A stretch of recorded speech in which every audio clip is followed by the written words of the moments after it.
আসসালামু আলাইকুম প্রিয় শিক্ষার্থী। আজকের এই পর্বে আমরা টাইপ 3 এর কেন্দ্রীয় ব্যাংকের কার্যাবলী এই অধ্যায় এই টাইপ থেকে আলোচনা করব। এই টাইপের যত এমসিকিউ আছে। দেখো বলতেছে কোন ব্যাংক কাগজি মুদ্রা প্রচলন করে? তো দেখো আমরা জানি যে একমাত্র একটা ব্যাংকের কাছে কাগজি মুদ্রা প্রচলন করার ক্ষমতা আছে, সেটা হচ্ছে বাংলাদেশ ব্যাংক। যে বাংলাদেশ ব্যাংক, দেখো এই বাংলাদেশ ব্যাংক মানে কি আমাদের কেন্দ্রীয় ব্যাংক, এই বাংলাদেশ ব্যাংকের কাছে একমাত্র কি কাগজি মুদ্রা প্রচলন করার ক্ষমতা রয়েছে।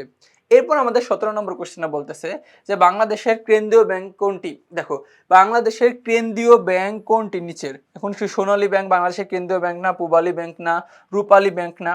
তো বাংলাদেশের কেন্দ্রীয় ব্যাংক হচ্ছে কি বাংলাদেশ ব্যাংক।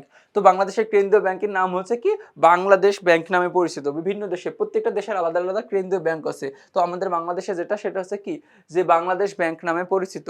এরপরে আমাদের 18 নম্বর কোশ্চেনটা কি বলতেছে, দেখো যে কোনটি কেন্দ্রীয় ব্যাংকের কাজ? দেখো যে কেন্দ্রীয় ব্যাংকের কাজ কোনটি? তো বলতেছে ক নম্বর কি বলতেছে ব্যাংক ড্রাফট। তো ব্যাংক ড্রাফট কেন্দ্রীয় ব্যাংকের কাজ না, এটা হচ্ছে বাণিজ্যিক ব্যাংকের কাজ। দলিলপত্র গচ্ছিত রাখা, এটাও বাণিজ্য ব্যাংকের কাজ। বাট্টা ধার্য, এটাও বাণিজ্যিক ব্যাংকের কাজ। তো আমাদের কি কেন্দ্রীয় ব্যাংকের কাজ হচ্ছে মূলত এই ঘ নম্বর কি যে বিহিত মুদ্রা ইস্যু করা। কি যে বিহিত যে মুদ্রা আছে এই মুদ্রাটা হচ্ছে কি ইস্যু করা হচ্ছে কি আমাদের এই কেন্দ্রীয় ব্যাংকের কাজ। তারপরে 19 নম্বর বলতেছে সর্বশেষ পর্যায়ে ঋণদাতা কাকে বলা হয়?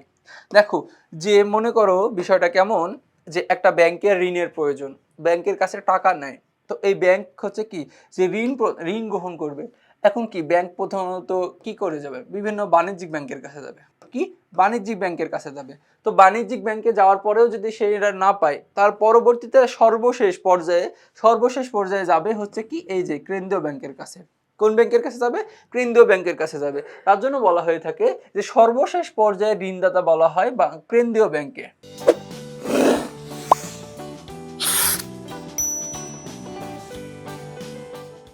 কোন ব্যাংকে? কেন্দ্রীয় ব্যাংকে বলা হয় বাংলাদেশে দেখো যে সর্বশেষ পর্যায়ে ঋণদাতা।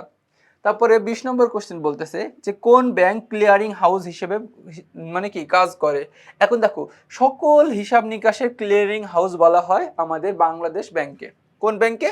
এই বাংলাদেশ ব্যাংকে বলা হয় সকল হিসাবের ক্লিয়ারিং হাউস। তো দেখো এখানে গিয়ে সকল ব্যাংকে কি তার হচ্ছে কি যাবতীয় কাগজপাতি জমা দিতে হয়।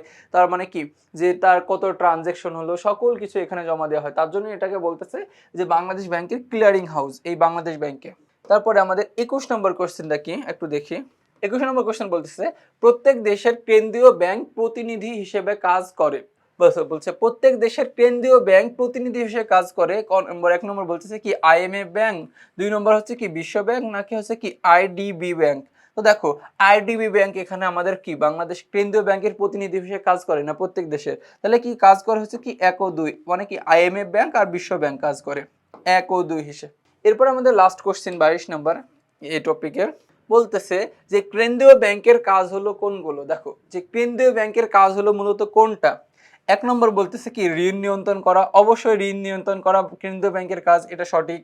2 নম্বর হচ্ছে কি নিকাশ ঘর হিসেবে মানে কাজ করে। আমরা একটু আগে দেখলাম যে ক্লিয়ারিং হাউস বা নিকাশ ঘর বলা হয় কেন্দ্রীয় ব্যাংকে। এরপরে হচ্ছে 3 নম্বর বিনিময় মাধ্যম সৃষ্টি করা। আচ্ছা বিনিময় মাধ্যম মানে কি যে বিনিময় মাধ্যম মানে কি একজনের কাছ থেকে আরেকজনের যে টাকা আদান প্রদান করা, এই মাধ্যমটা সৃষ্টি করে হচ্ছে কি কেন্দ্রীয় ব্যাংক। তাহলে আমরা বলতেছি 1, 2 ও 3 মানে কি তিনটাই সঠিক, মানে কি ঘ নম্বর। তো এরই মাধ্যমে আমরা কি এইটাকে সকল এমসিকিউ শেষ করে দিলাম। তো পরবর্তীতে তোমাদের সাথে আবার দেখা হবে। ততক্ষণ পর্যন্ত তোমরা সুস্থ থেকো, ভালো থেকো। আসসালামু আলাইকুম।